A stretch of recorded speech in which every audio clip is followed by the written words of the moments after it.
All right, guys, we're here to learn about Newton's first law. You guys probably recognize this from middle school. The idea that an object at rest stays at rest, an object in motion stays in motion unless acted on by an outside net force. Today, we're going to look at a few different examples here from my kitchen. All right, I was pretty limited with materials, but this is one of my favorite demonstrations. Sometimes it doesn't go well. I have a carton of eggs, and I have an egg here, and my setup is a pan, so if any spillage happens, a cup, what is replacing a paper plate, and then a toilet paper roll. And I am going to put the egg on the top. Now, what I'm going to do is I'm going to pull out this plastic cover, and we're going to see what happens. The egg fell directly into the cup. Why did that happen? As you saw in the slow-mo video, the egg fell directly into the cup. Why could that be? Well, the egg was still at the top of the display, and when the plate was removed, it wanted to stay in that same place, but the only thing acting on it was gravity, so it fell directly straight down into the cup where it now lays. It's not a hard-boiled egg either, just to confirm.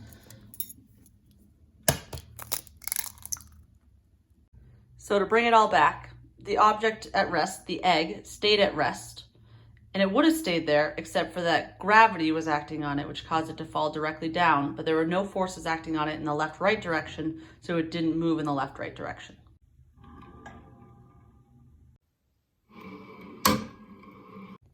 The car that was in motion wanted to stay in motion, but because it hit that bumper, an outside force, it came to a stop and changed directions. Now, what about if I have this marble and I push it so that it goes around the edge of the circle? Do you think it will continue around the circle, or do you think it will go flying outwards? Let's check it out. As you saw in the video, the marble went around and released outwards. What if I change the size of the circle?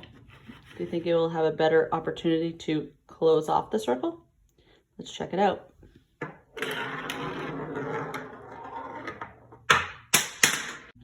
As you can see, it does not close off the circle. As it's going around, this wall is exerting a force on it, causing it to continue around the circle. But once the wall ends, it wants to keep going in the same direction of motion. An object of motion stays in that same motion unless an outside force acts on it, like, say, this little wall here.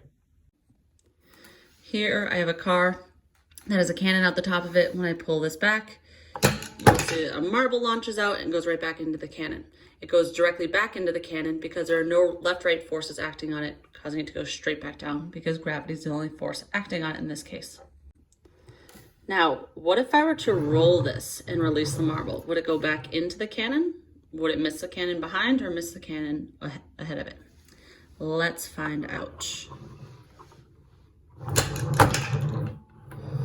As you can see, it went right back into the cannon.